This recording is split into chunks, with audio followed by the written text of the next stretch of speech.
जय जगन्नाथ सांग मान किपर अच्छा निहाती भल थे। तो आज आप जानते सीजीएल परीक्षा पाख आसटी आसूँ ओएसटीटी ओटीटी पेपर एंड पेपर टू आसूँ। तो आज आम जीके क्वेश्चंस कौन करवा डिस्कसन करवा तो 25 मात्र बेसी ना। तो आपड़ जदि आप आंसर आसूँ तो केते मार्क सिक्योर कर मत जनइबे। जीके क्लासेस 25 जीके क्वेश्चंस आप देखो ऑल कॉम्पिटिटिव एग्जाम पाए। First question, who is the author of the book poverty and on British rule in India. ये पुस्तकर रचयिता किए?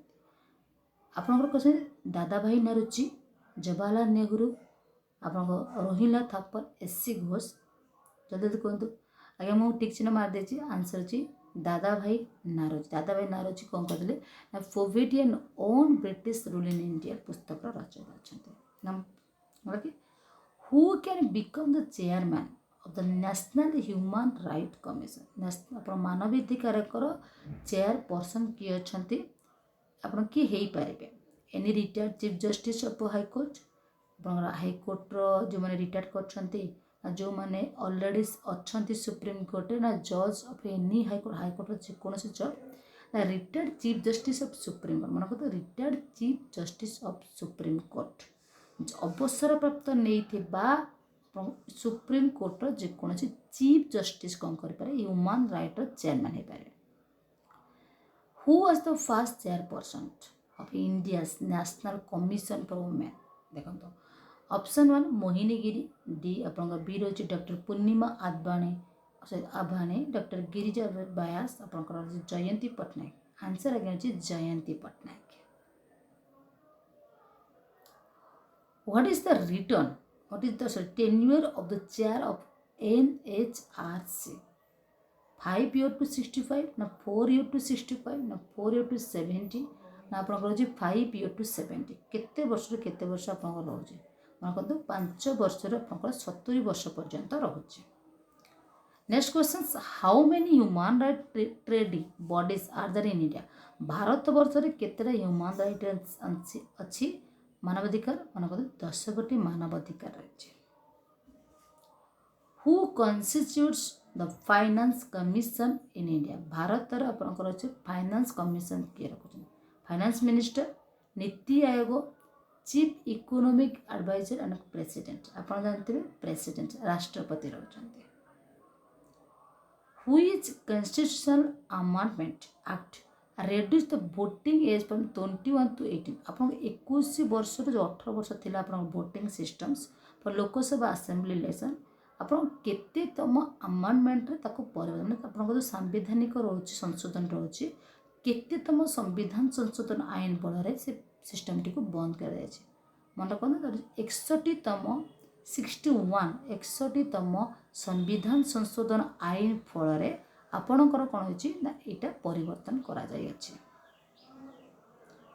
What is the importance of article 15। आपणकर अधिकार जो रही आपणकर 15तम जो अधिकार रही universal declaration of human rights तार कौन प्रकृत में आप इम्पोर्टेंस रही। It is against explorations, it is against untouchability, it gives the right to nationality, it is the against आपणकर राइट कौन जातीयता केते ना धारा नंबर 15।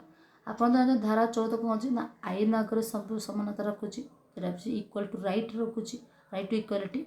से ही अनुसार 15 धारा कौन कौन ना it gives to right to nationality आप जातीय उपर।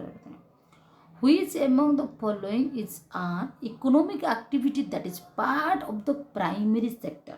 प्राइमरी सेक्टर रे आपनकर प्राथमिक सेक्टर रे इकोनॉमिक रो जो एक्टिविटी कौन हो ना construction of building, type manufacturing, cultivation of rice. आपनकर राइस कल्टिवेशन रोज मन करतो वीडियो यदि भल लगे कौन करतो लाइक टी करतो ना। देखंतो केते मेहनत पर आपन 25 क्वेश्चंस प्रिपरेशन हो पड़छ। Where was the खिलाफत कमिटी फ्रॉम ड्यूरिंग मार्च 1990। 1919 में जो खिलाफत कमिटी था कोठी था। आंसर मन कर बॉम्बे रे करता है। Which of the following media will sound travel at fast speed।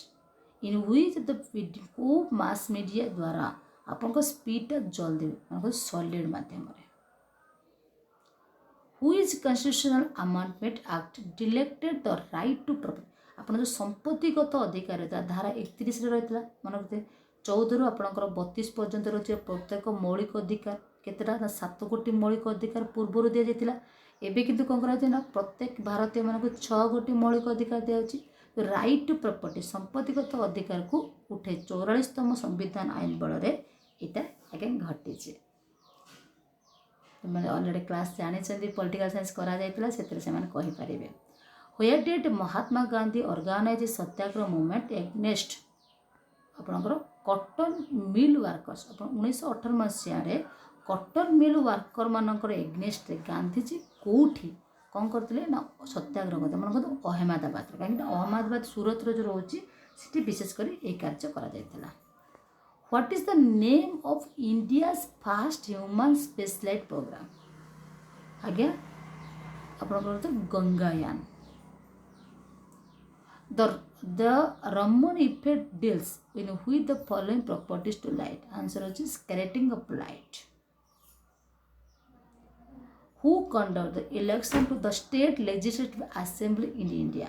ଆପଣ ଯେଉଁ ଷ୍ଟେଟ୍ ଲେଜିସ୍ଲେଟିଭ୍ ଆସେମ୍ବଲି ରହିଛି ଭାରତ ବର୍ଷ ତାହା ଆପଣଙ୍କର କିଏ କଣ୍ଡକ୍ଟ କରୁଛନ୍ତି आंसर मन रखु election commission of India Bharat निर्वाचन आयोग कौन करुँच ना आपंकर कंडक्ट करुँच स्टेट लेजिस्लेटिव असेंबली को इन which year the juvenile justice care and protection for child act was enacted in India Bharat वर्ष जो आपंकर चाइल्ड जो आप एक्ट रोचे केबे एक्टिवेशन मोड 2015 यहाँ 2022 हो गलानी एबे भी किछि मानवाधिकार रोचे आम कार्यकारी करूने किछि मानवाधिकार रोचे तो कार्यकारी करिचे who among the following the first governor general in India भारतर गवर्नर जनरल किए थिले प्रथमे मन रखु आंसर अछि विलियम बेंटिक इंग्रेज समय प्रथम गवर्नर जनरल थिले कहार भारत वर्ष आज्ञा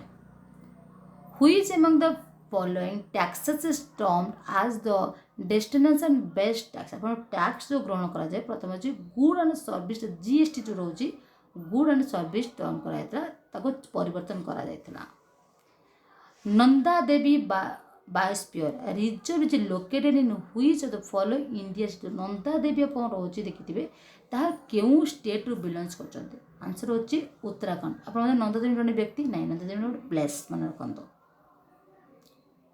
Diamond is an allotrope of which following non-metals? Answer is carbon. Who was the authority to summon a joint sitting of both houses in Amruta? आपणकर बोथ हाउसेस माने आपणकर रोचे राज्यसभा लोकसभा दीटा आपणकर रोचे किए एमिति अछंती जने व्यक्ति जे लोकसभा को जाई पारे प्लस राज्यसभा को मध्य जाई पारे मन रखतो बोथ हाउसेस आंसर होची प्रेसिडेंट ऑफ इंडिया भारतर जे राष्ट्रपति रहउचंती से दीटा को जाई परिबे मन रखतो which of the following articles of the Indian constitution contains provisions regarding free legal aid to citizens ये रोज अपन अमेंडमेंट ऊपर अपन रोज राइट टू ऊपर आर्टिकल नंबर 39A तो first English East India Company जो इंग्लिश ईस्ट इंडिया कंपनी थे फैक्ट्री कोटी एस्टाब्लिश कराइला मन कहतो सूरत रे कराइला in which year the Reserve Bank of India establish केबे रिजर्व बैंक ऑफ इंडिया आपनकर कोन कराइला ना आपनकर एस्टाब्लिश हेतला मन कहतो 1935 भारत शासन आईन समय